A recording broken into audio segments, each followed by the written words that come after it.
নমস্কার বন্ধুরা, সবাই কেমন আছো? আশা করছি সকলেই খুব ভালো আছো। আর আমার আবারও আরেকটি নতুন ভিডিওতে তোমাদের অনেক অনেক স্বাগত জানাই। তো দেখো, আজকে কিন্তু সকাল সকাল বাজার করার বা রান্না বান্না করার কিন্তু কোনো ইচ্ছা ছিল না, কারণ আজকে ছিল রবিবার। আর আমরা একটা মানে কাজে যাওয়ার আমাদের দেশের বাড়িতে যাওয়ার একটা প্ল্যান করেছিলাম। তো সেই মতো সকাল সকাল উঠে একটুখানি টিফিন করে নিয়ে আমরা কিন্তু বেরোবো ভাবলাম। তো তা তো আর হলো না, বাড়িতে কিছু অতিথি চলে আসলো, কারণ তারা কোনো দিন আসেনি আগে। তো ভাবলাম কি যে হঠাৎ করে এসেছে, কোনো ফোন বা কোনো যোগাযোগ করেনি, কারণ ওরা এসছে এখানে একটুখানি ডাক্তার দেখাতেও বলতে পারো, বা আত্মীয় স্বজনের বাড়ি আছে। তো সেটাই আমার হাজব্যান্ডের বন্ধু এবং তার ওয়াইফ আর তার ছেলে। তো কিছু না বলে এলে একটু ব্যস্তই হতে হয়। তো বলে আসলে আমার মনে হয় একটু ভালো লাগে, যেহেতু আজকাল ফোনের যুগ। তো একটু ফোন করে দিলে মনে হয় একটু ভালো হয়। তো সেটা যখন হয়নি তো কিছু তো করার নেই। আর সেভাবে তো তাদেরকে বলাও যায় না যে ফোন কেন করোনি, ফোন করে কেন আসোনি, বা ফোন করে কেন এলে না। তো সেই আর কি।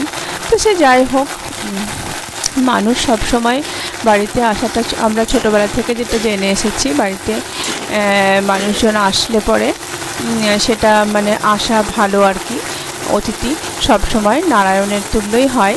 তো সেজন্য আর আমাদের যাওয়ার প্রোগ্রামটা বাতিল করে দিয়ে আমরা কিন্তু অন্য দিন যাব। আর একটু রান্নাবান্না বাজার করে রান্নাবান্না শুরু করে দিলাম। সেই মতো সকালে স্নান টান সেরে নিয়ে পুজো দিয়ে তারপর কিন্তু আমি চিকেন আনতে বলেছিলাম আর একটু মাছও আনতে বলেছিলাম। তো রান্নাটা শুরু করেছি। আর যেহেতু ওনারা সকালেই এসেছিল, সেই কারণের জন্য আমি কিন্তু সকালে একটু ঘুগনিও করে নিয়েছিলাম। ওদেরকে টিফিন দেবো বলে ঘুগনি আর একটু মুড়ি তাড়াতাড়ি করে কিন্তু ওদেরকে জিজ্ঞেস করলাম। তো ওরা বললো যে ময়দা বা রুটি কোনো কিছু খেতে, যেহেতু ওরা চাইলো না, সেজন্য আমি কিন্তু মুড়িরই ব্যবস্থা করলাম। তো মুড়ি খেলো, আর মুড়ি ঘুগনি আর একটু মিষ্টি তো বাজার থেকে আনিয়েছিলাম, তার মধ্যে আমি একটু বোঁদে বানিয়ে দিলাম। তো মুড়ি ঘুগনি বোঁদে আর রসগোল্লা দিয়ে কিন্তু ব্রেকফাস্টটা সারা হলো। তো তারপর কিন্তু আমি রান্নাটা বসিয়ে দিলাম। আমি আগে থেকেই পেঁয়াজ রসুন পেস্ট করে রেখেছিলাম। দেখো, চিকেনটা কিন্তু ভালো করে ধুয়ে নিলাম। ধুয়ে নেওয়ার পর কিন্তু আমি ভালো করে মশলাটা দিয়ে কষিয়ে নিয়ে তারপর কিন্তু জল দিয়ে দেবো।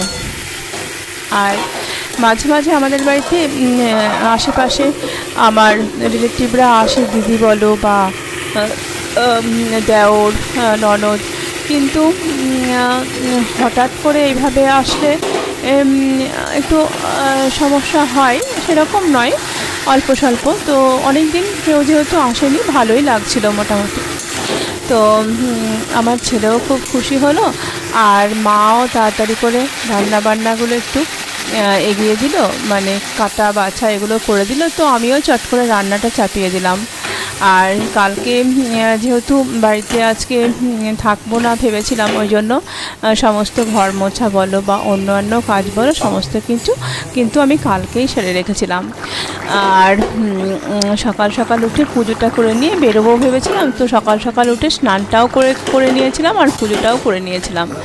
তো সব কিছু ঠিকই আছে, শুধু আমাদের যাওয়াটা ক্যান্সেল হলো। তো কোনো ব্যাপার নয়, এটা আবার আমরা অন্য একটা দিনে চলে যাব।